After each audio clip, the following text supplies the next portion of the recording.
Welcome to the Dallas Duo Podcast, your weekly wellness coffee date. We're friends in Dallas, always looking for the best ways to optimize our health and have fun along the way. Today, we are so excited to welcome two women who turned burnout into a beautiful brand. Allie Wardlaw and Bess Callarman are the founders of Dallas-based jewelry line Allie and Bess, a brand known for its colorful, joyful, and totally wearable designs. These two actually met in 2010 while working in the medical field. Allie is an occupational therapist and as a speech pathologist, and they quickly became friends. Like so many women, they loved what they did, but they also felt that pull for something more creative. When they couldn't find the unique, colorful jewelry they were dreaming of, they decided to do what entrepreneurs do best. They made it themselves. And that's how Allie and Bess was born. Today, they run a growing Dallas-based brand with a team of women dedicated to bringing color, style, and joy to their community. We absolutely love the heart behind everything they create. Allie, Bess, welcome to the Dallas Duo Podcast. We're so excited to have you both here. I'm wearing my Allie and Bess today. We're so excited. Yeah, we're so excited to be here. So we touched on this in the intro, but how did you guys first meet? Okay, so Bess and I, like I said, I'm an occupational therapist. Bess is a speech therapist. We both had our first jobs at a nursing home, and we ended up having desks right next to each other that touched. And so I love they that. touched, and so we became fast friends because we spent so much time together. We were also early birds. We both got to We did. work We worked really early. the early shift. We worked like 6 a.m., 7 a.m. Shift. And so we just got to know each other really well and became friends. And then we actually followed each other to our next nursing home. We worked at a few. And so we just kind of became fast friends. Talk about a hard environment that facilitates burnout. I lasted at a nursing home like 2 weeks, I think, and I was only contract. So Nursing homes. I think that's also, but that's what solidified us as a great pair in a business sense, because we both know each other's work ethic. Yes. And working in a nursing home is like, it is, as you said, it's like no other. it's And I only think made we for both- people who work hard. Wow. Like Yes. you don't make it it is. And I otherwise. think that's it's funny because people are always like, would you do this with anyone? I would never go into business with any of my friends. I feel like this is a unique I do situation. think But it's a unique situation because we had already worked together. Yeah. Like that was what our friendship was formed on, is like work. Yeah. So I love that. That's so true. Well, and I love that you were just brought together almost by chance in that environment. I love that. I never knew that part of your Yes. story. yes. Yeah. So I'm interested because I don't really know any background. Like, were you just eating lunch one day? Like zoom forward to 2019. Allie at this point had I was doing home health, and she had 3 kids.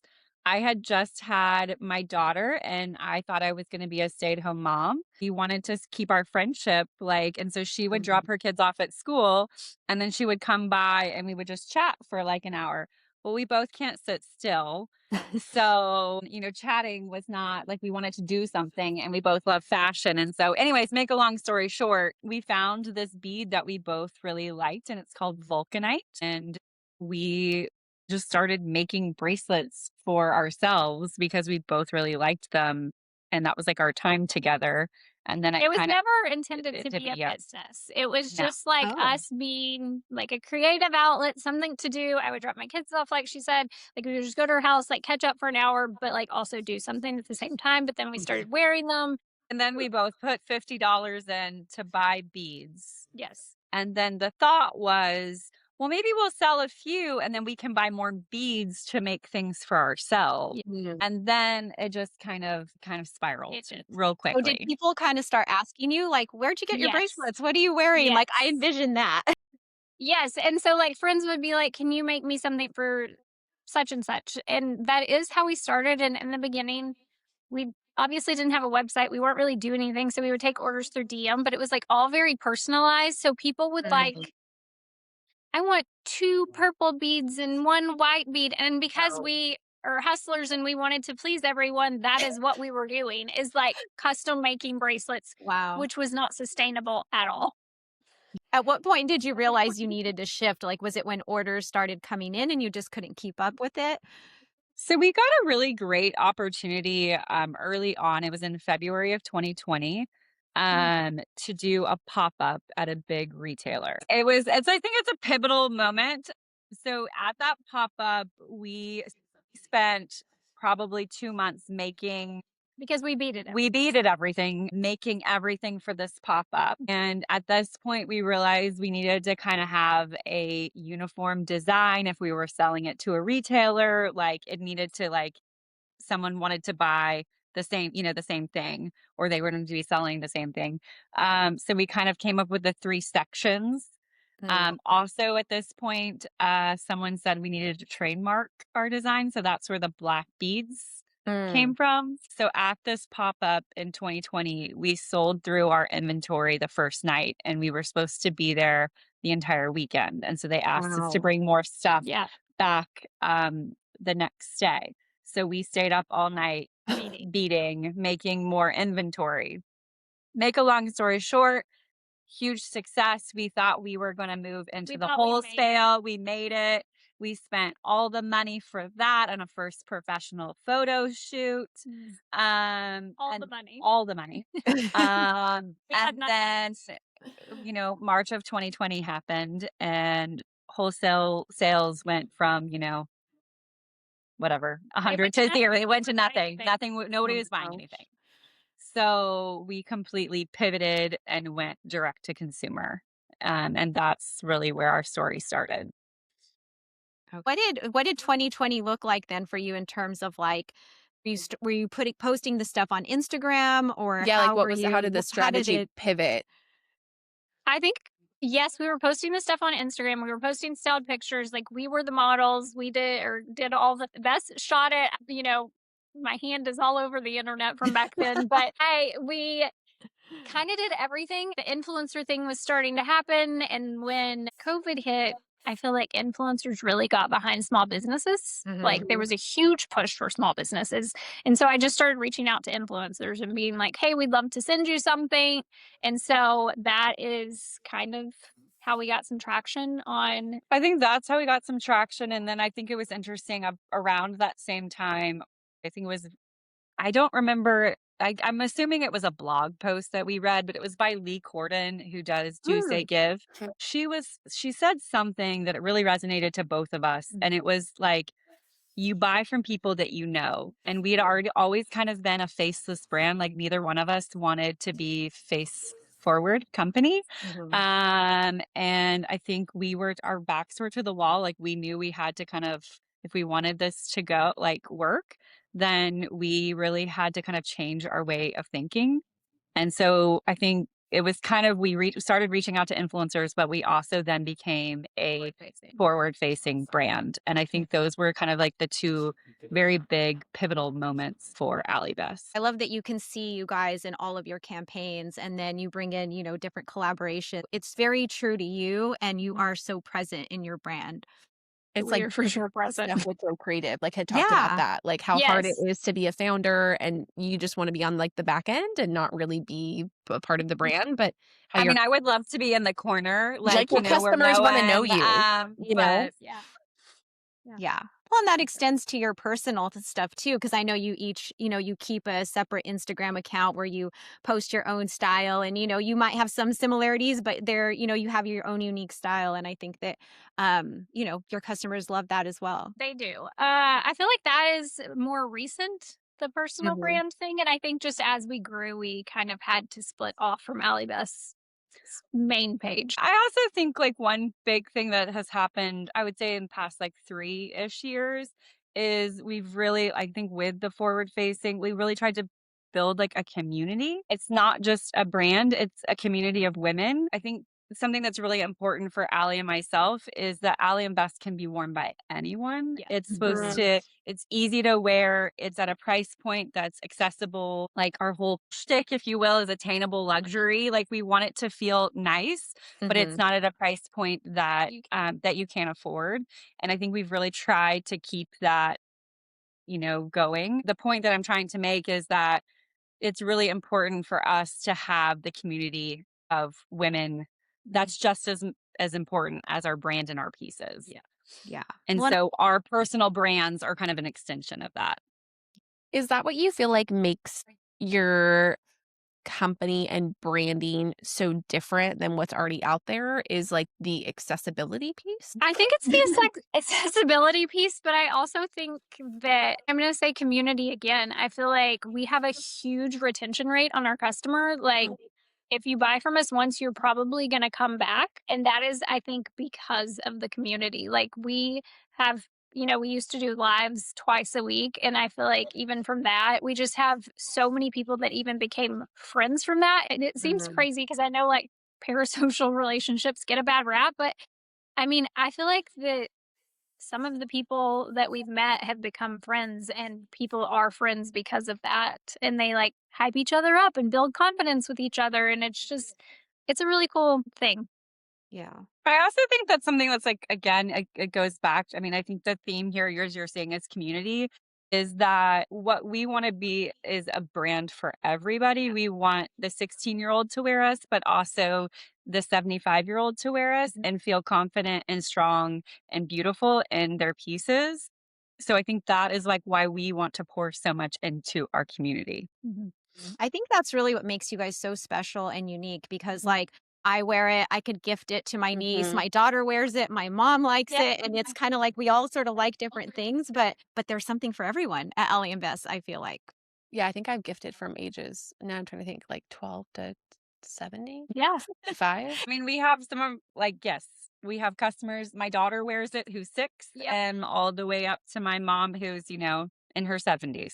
So Yeah. Yeah, I think not a lot of brands can claim that. So I think it's great that you've built that through your community. I kind of want to ask some more business questions. How do you divide the roles between the two of you? Is it just kind of like a natural split, or how do you go about that?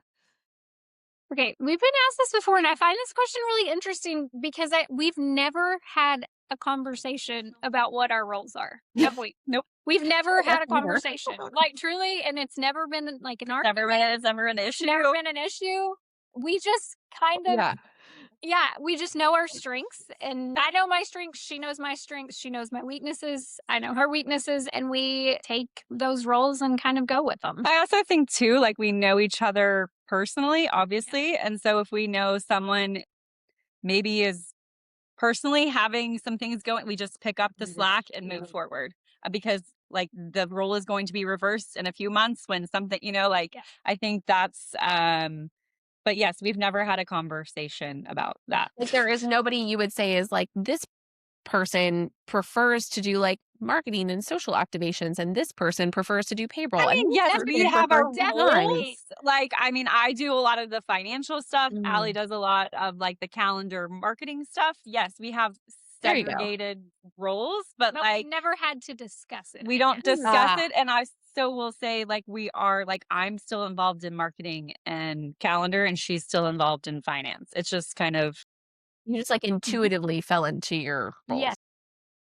I think the best part is kind of just even talking about that. Like, it's just easy. And I think that goes back to us being therapists together. We know each other's work style. We know, like, we're friends outside of this. We know each other. We know when the other one needs something. We know when the other one needs to step back. And I think we're able to read that really well. But what is the hardest part?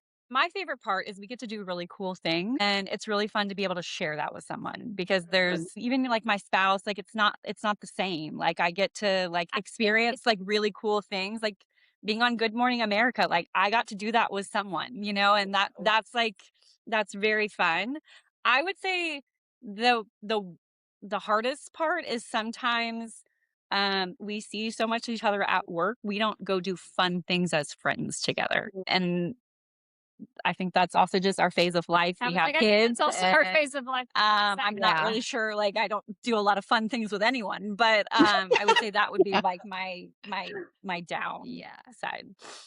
Yeah. Yeah, I would say if we weren't doing this together, I don't know that either one of us would still be in it because it's like someone gets what you're going through and you can't really explain it until you're an entrepreneur. I also think, like owning a small business is like nothing it's really, really hard. Yeah. And I think there are lots of ups and downs. And what we've always said is when someone else is down, the other person's up and they can pick up that slack. And I think I would have quit a long time ago if I didn't have Allie. So Yeah, it's really unique and fun that you can share your wins together, like with a friend, because I think it's just so different. Like, I have friends, like, they just don't understand because they're not, Yeah. a practitioner or whatever. Like, they're just not on the Yeah. same page. And so the value to be able to do it together and, like Good Morning America or just experiences you have, like, there's so many times where I'm like, oh, I wish at this conference like that my bestie was here with me, Yeah. or how can I bring Yeah. my bestie with me, and you've been able to do that. That's really cool. It's very, very, very special. And I feel very lucky that we have that. And what was the biggest learning curve when you were entering the jewelry space? Everything. Truly everything. We didn't know anything about. Well, and not even jewelry. I mean, business. We didn't know anything about business. We didn't know like anything. taxes and all that sales tax and I mean, we HR. YouTubed how to make necklaces. We YouTubed how to make bracelets. Mhm. We figured everything out as we went. Manufacturers, like what a Yeah. CAD drawing was. I mean, we could just name it. It's a lot. Yeah, everything can be self-taught. You can teach yourself to do anything. How is the jewelry made now? So we have two kind of different. So Allie and I do not personally make any of. Well, That's I good. shouldn't say We we make don't. samples. We make samples. We have refugee artisans here in Dallas who we employ to make all of our. I would call them like our signature pieces, our Zoe bracelets, our vinyl bracelets, the bracelets that we started with. That was something when we got to a point where we could not physically make anything anymore. We wanted to be very intentional about who we hired. And what I love about what we do is it is so visual. Like, you don't really need to communicate to learn how to do it. Yeah. And so we wanted to use that. I think coming from a therapy background, we really wanted to use that to be intentional about what population we hired. We have two refugee artisans that we employ, and they have been with us since basically the beginning. So about 5 Um, years, the yeah. same ones, and they're wonderful. And they're wonderful. They'd be better than I. I mean, could we ever. we can't. Their bracelets are way better than Yeah, ours. they're beautiful. So, and then we also manufacture some too. I love that give back aspect of it. What do you think has been the most powerful tool that you've utilized for connecting with customers? Social media, without a doubt. I'm interested with your early on kind of grassroots Instagram reach outs. Was there ever a moment where you were like, oh, I can't believe this person said yes? Katie McFarland said yes to us, and she was like Ah. one of the first people who said yes to us because I love her and I had followed her. I was standing in a Costco parking lot and I was like literally jumping up and down when she posted us because I mean, I still can't believe people say yes to us and wear us. It seems crazy. Yeah, I mean, the other really big one from the beginning was Maddie Nelson. Oh. She did a collab with us when we were like nobody, That's awesome. and she was incredibly gracious. And it also taught. I mean, it taught us a lot about a lot of things, that collaborations. But yeah, like she was another one that was a huge, like, how did this happen? Yeah. So cool. Well, I feel like it's so smart and strategic too, because working with someone that usually you admire, so you're like handpicking them, but then they're also exposing you to their audience as well. Yes. So it seems like that would bring in a lot more customers for you. It does. Yes, it does. And it did. Yes, 100%. That's awesome. Are you strategic now about like with your collaborations, like who you choose and why, or are you always like experimenting? Last year, we have started being more selective with our collaborations. Would you say that's true? Yeah, I would say like we're definitely a little bit more strategic, but to me personally, I think what makes Allie and myself different, if you will, is that we don't come from a traditional business background. I think we have a very different perspective on things. I'm not like, yes, I look at analytics, but like ultimately we make choices from how we feel.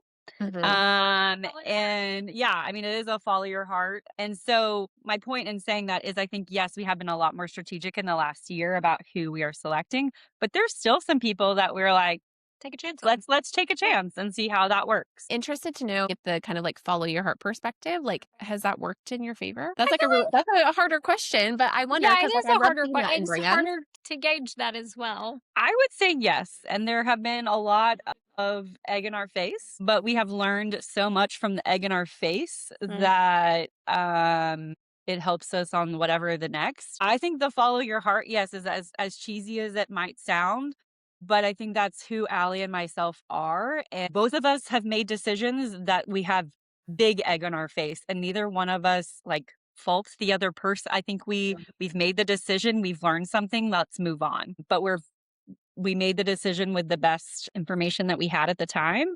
And I don't ever want to lose that risk-taking ability, because then you become like flat. So Well, like the student mindset of learning from your mistakes, like growth isn't linear, like all those pieces. yes. I feel like if we hadn't had those, we would not be where we are today. Yes. Because we have learned so much from all of those, even like failed collabs or whatever it is. We learned a ton from doing them and what we could do better next time to have successful ones, for sure. You talked a little bit about how you choose like your influencer collabs, but I also love how you have your other collections that are themed like throughout the year. I'm just curious, like, do you sit down and kind of like think through those for the entire year, or like Yes. what's your planning sessions like? Yes. So It's gotten a lot better. it has gotten a lot better. It used to just be like throw things on the wall the next day and see what happens. Now it is definitely like we have our collections planned for 2026. Okay. I mean, yeah. part of me feels like we're behind because you watch things and you're like, oh, people are already in 2027. But I mean, us just having our collections plotted and planned and set out for 2026 feels like a huge win for us. Mhm. We have someone who helps us with design now, and then our branding Manager. will sit down and we will plan all of our collections out, like the mood, the theme, like where we want to go with the pieces, because it's a ton. We do drop a lot of collections throughout the year. Yes, and I think also with that is I think just in general, just be more intentional about what we are doing. And so in order to do that, like we just have to be planned. Well, I always love the outfits. Like, side note, do you guys style yourselves for your photo shoots? Sometimes Bess and I will style our own outfits, but our brand manager does all of the styling. For the photo shoots, yeah. It was funny. Andrea is the reason that I found you guys, because like just really, really like if I'm not in athletic wear, like it's because of Yeah. Andrea, you know? So I was like, I need jewelry apparently. Like I haven't bought any since, I don't know, 2009. I used y'all, but it was funny. I worked with a stylist this year also. Thanks to Yes. Andrea. And Who I think you know, Teresa Dillon. I was gonna say you work with Teresa, who I love. Our kids go to school together, and I've known Teresa since even before we had kids, because we were pregnant at the same time at the same gym. yeah, Oh, I love I do love her, because now she just stalks my Instagram. And so now I'm always aware of what I'm wearing. What season are you? Well, I was light spring, unfortunately, incorrectly Are you in autumn? yeah, I am. Yeah, I was going to guess Obviously, you're in right? autumn. I was going to totally tell you were in autumn. Yeah. So my hair had been like platinum blonde. I let it grow out to my natural color postpartum. And so here we are in my true autumn days having an identity crisis. And so Teresa was so funny, because I was like, now my jewelry is light spring and I don't know what I'm going to do. And she's like, you're just going to go to Allie Bess and be fine. And I was there and I bought a bunch of stuff, and she was like, you didn't buy anything on my list. And I'm like, okay, well, I'll go back. It's fine. But at least you were still a gold, right? Spring to autumn is still gold. I literally so, bought yeah. all gold because I was so nervous to buy anything else. And she's like, you didn't buy any color. And I'm like, I'm not confident enough yet to buy color. But it was such a like nice experience to have like a stylist say, like, this is also where you should be. Yeah.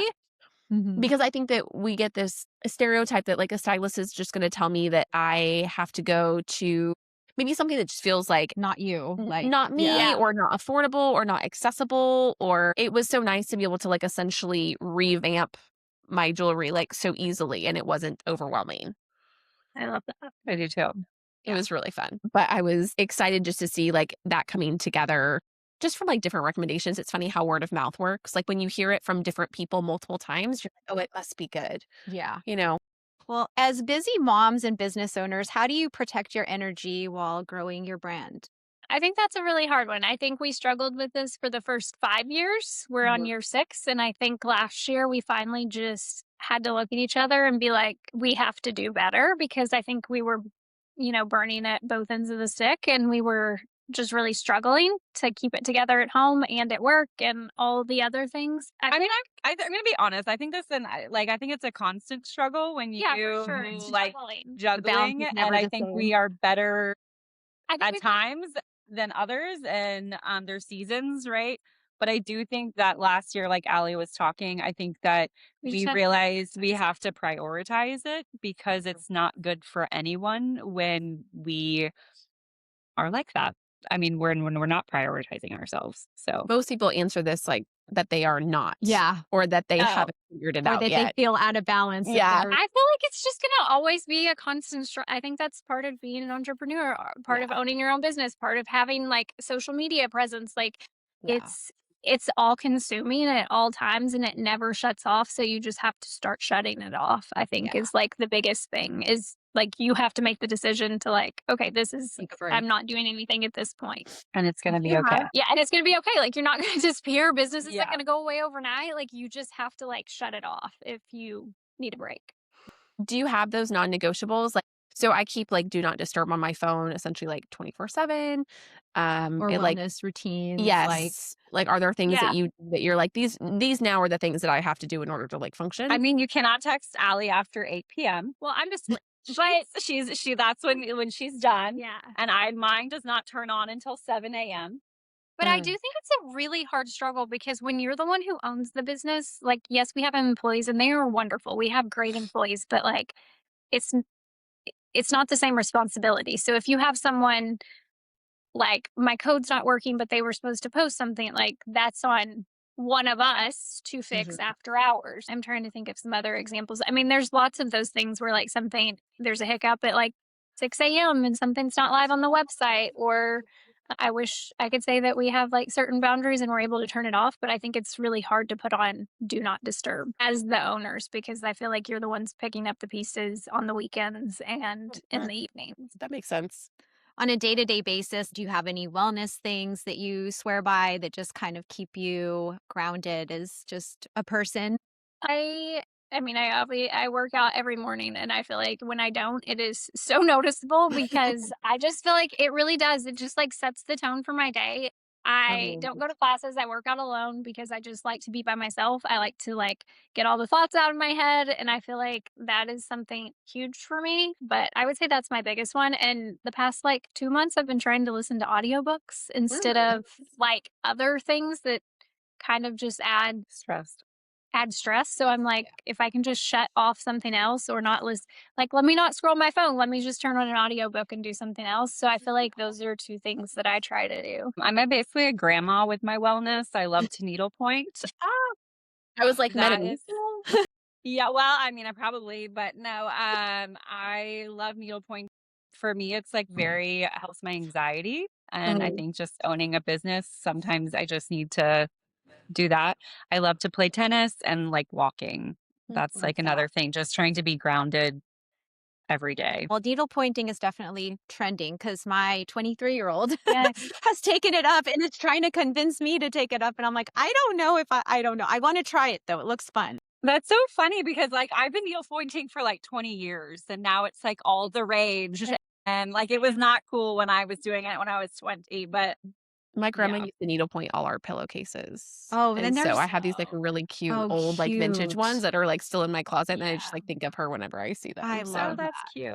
Yeah, and it's something you can give to someone. Which is Exactly. It's such a cute gift. Okay. For advice for women who want to start a business, we try to ask almost everybody this. Like, what is something looking back that you're like, that was so good that we did that? And also, I wish we would have never done that way. I think the biggest piece of advice, and I think we would both say this, is like you just have to try. You have to be willing to like make a fool of yourself. You have to like be vulnerable. You have to be authentic and you have to be vulnerable and you have to put yourself out there. And you have to be willing to make mistakes, and mistakes don't stop you. I think that's our biggest thing.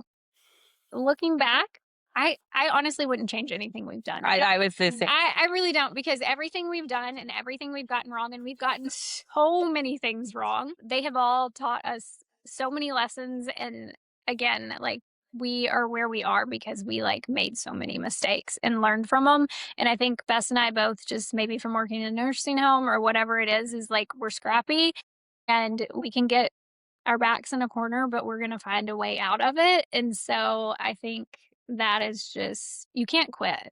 I think also like we both have daughters, we both have kids. And I think the one thing that no matter what my kids get from me and like working is I just want them to see that I have grit and I want them to have grit because And that's it's what not life is, easy. you Like know? they And they see that it's not easy, yeah. and it's like we don't quit when it's not easy. And I would say, yeah, I think taking the leap to do it is the hardest thing.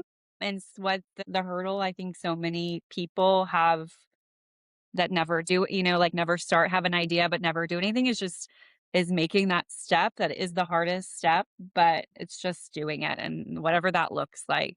I will say we were on a business panel. This was like 2 years in, and it was at SMU, and we were with the CEO of Alto rideshare. Um, yes. What were we? Well, yeah. What were we? Why were we in the same room? Not sure. Anyways, but it was interesting because they asked us the same question. I mean, I think one of the reasons why we were so successful is we started off small and just keep growing. And like we didn't have a lot of risk. So we were able to do that. And so didn't seem so like scary to take that risk if that makes sense. And where like as he kept saying like he just redeveloped his business plan, like he kept going over it because he did have a lot of risk and he wanted to make sure but I just think that sometimes if you're able to start small. It can be okay to start small. Yeah. Like it doesn't happen overnight. I think some people expect to like start a business and it's gonna be this huge Well, and thing. I think too, like we started with $50. We have no investors. And so the only two people we have to answer to are each other. And I think that takes a lot of the stress out. Did you keep your healthcare jobs for a while? I did. I still worked home health. And honestly, it was because it was COVID, like COVID had hit and they were desperate for therapists. And I really did love being a therapist. I loved my job in home health. I went to like assisted living buildings and I truly loved it. And I loved the patients. And so I kept working until I just couldn't. I couldn't raise 3 kids, have a family, and try to run a business. I would say in about like June of 2020, I stopped. Both of us still keep our license. See, that background is so unique to me because like nursing care, patient care, assisted living care is so hard. Like you're talking about developing grit. I have like interns ask me now, like, oh, like how I feel like you're so busy. And I'm like, have you ever worked in a hospital or like an ER or and I think there's something unique about like healthcare and healthcare training that develops a grit in females, especially. Yeah. That seeing it now transfer for y'all into a business now is really cool to see how those skills, even though like you might not have had other business skills, that I actually think that those skills are more transferable than people realize because in those medical cases, like you are constantly being asked hard questions that are very And uncomfortable. having to make quick decisions. Yeah, and having to like think on your feet and be very self-starting even. The self-starting I think is huge. And I think that's such a like it's something that I think is missing from the workforce these days is like initiation, being a self-starter. But I also think going back to the healthcare thing is like working in a nursing home, there's 0 resources, there's 0 budget, and you have to treat patients with what you can come up with. And so we learned very early, like, it transferred to this job because like we didn't have resources. We had nothing. And so we were making like when COVID hit and we couldn't even get anything shipped, we just like started making random bracelets because we were like, well, it's either quit or do this. And I think a lot of people would have probably quit, but we're like, no, we're not going to quit because we're used to this. Like we knew what it would take. I also think with healthcare, the other thing is that when you're on it's like very team, right? Especially Like when you're collaborative on care is something that you collaborative really care. learn But like there. if a patient has fallen, everybody goes and helps pick them up. It's not just one person. And I think that is, I mean, if we're slammed, I mean, we have people that do fulfillment. Allie and I are doing fulfillment. Like we're not above anything. And I do think that very much comes from like our healthcare like beginnings, if you will. Love that you pointed that out. When I met Whitney, she was actually working in a hospital. And so down, I mean, I can say this now because it's been long enough, but I'd be like, oh, I'm going to take lunch. It was like 9:45. And I would run down the hill from Methodist and there was a coffee shop and I'd like hop the street in my pink scrubs and like go get coffee for an hour and then, sprint back up the hill to the ICU rounds in time. So, Oh my gosh, that's hilarious. It's really funny. it's fine. I was only making $20,000 a year. It's no big deal. I got my job done. But there are things that I learned in like the ICU that I would never, I just never learned anywhere else. Yeah. What's next for Allie and Bess this year and into the future? What do you see? I think we're still figuring that out. I mean, yes, I agree. Our theme for the year is real, and it's very intentional that it's real. I think we want to lean into, I think we know we have something special with this kind of community, and we want to really lean into that and embrace real people. And, because I think a lot of people relate to us because we are just real people and that happen to start a business, and like we don't have anything special. And I think that's what makes us special. And I think that's what makes our community special. And so my point that I'm trying to make is that I think we want to lean into that and really grow our community and just be intentional about how we do that. I feel like you already are, but I'm excited to see like where that takes you even further. I know you are, and I'm like, I just feel like as we've grown, it's like harder to show up as much, and so I think both Bess and I feel really strongly about like getting back to kind of how I guess just like kind of showing the messiness of it, because I do think as we've evolved and grown and have employees, like things are pretty.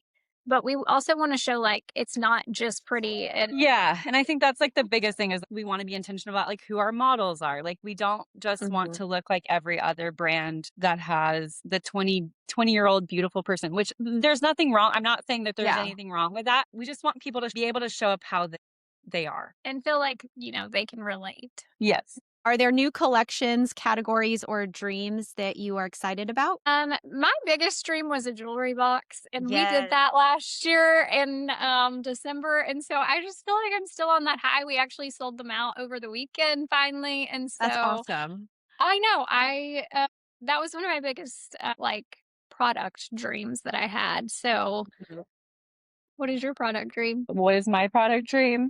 Just to have things arrive on time. I know. That's dream. So I deal a lot with the buying and the shipping, and that's just, it's the bane of my existence. My product dream is, what is my product dream? Well, I think the jewelry box was, I think, both of our dreams for a while. I would like to make a travel one. Oh, that would be cool. And I would like to make it wipeable. Like it's kind of all to deal with that.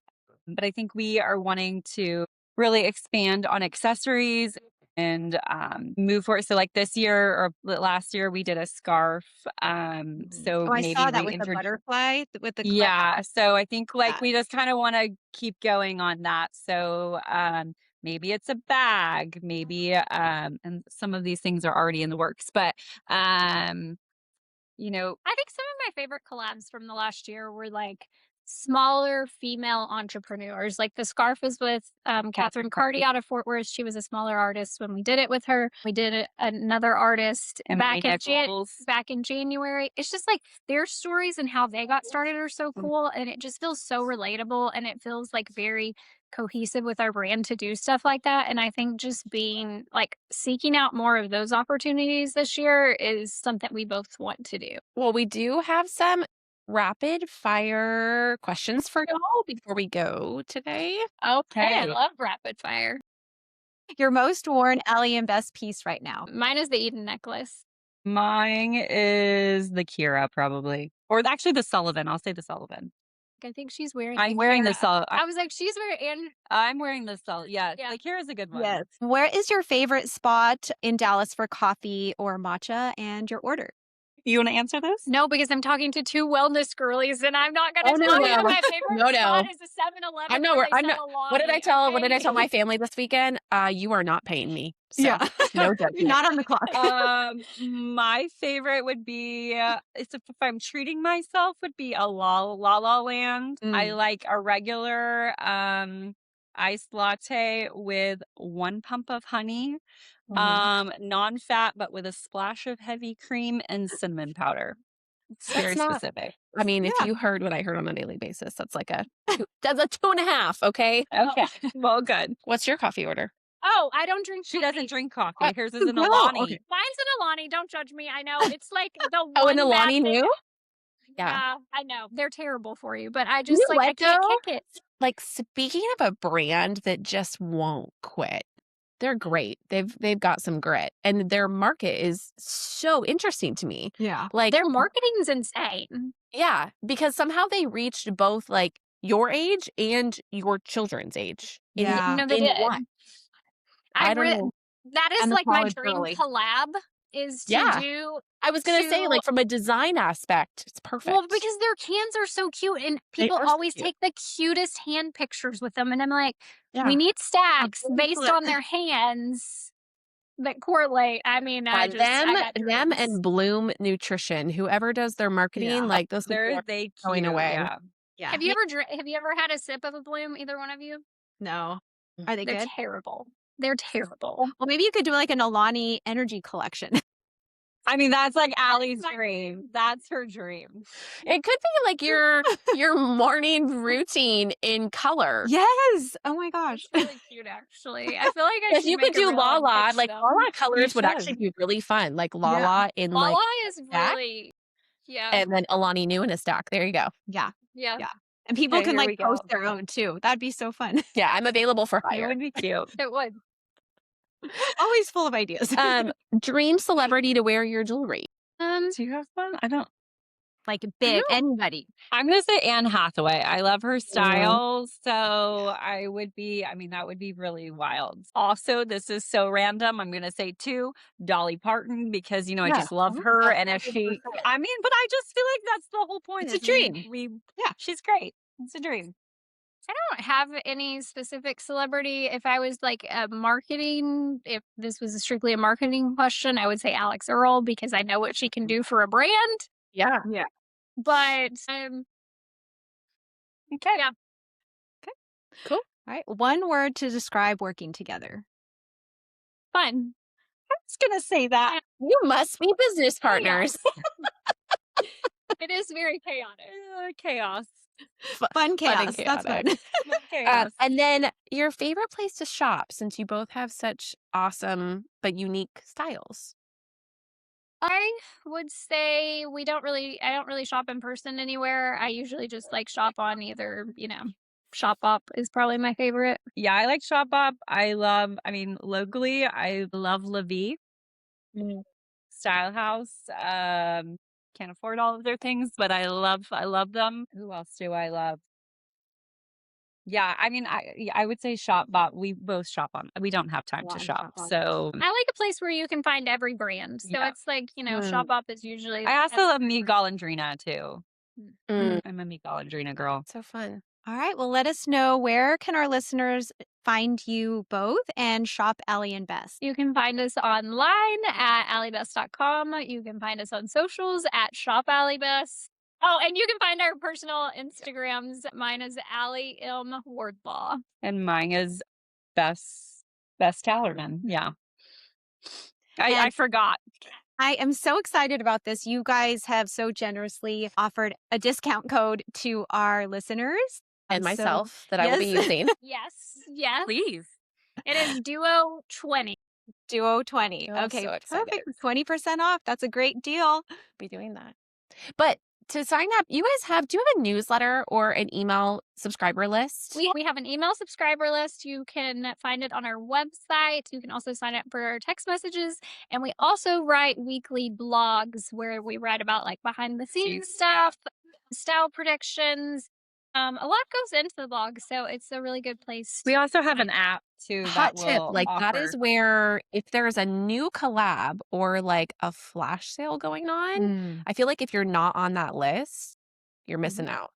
you are. Yeah, definitely get I on think the over list. Thanksgiving, someone's like, "How did you know it was already on sale?" And I'm like, "I've already bought and purchased it. It's on the way to my door." Yeah, get yourself on the list. Thank y'all so much for Please. coming today. This was really fun. Perfect. Thank you so much.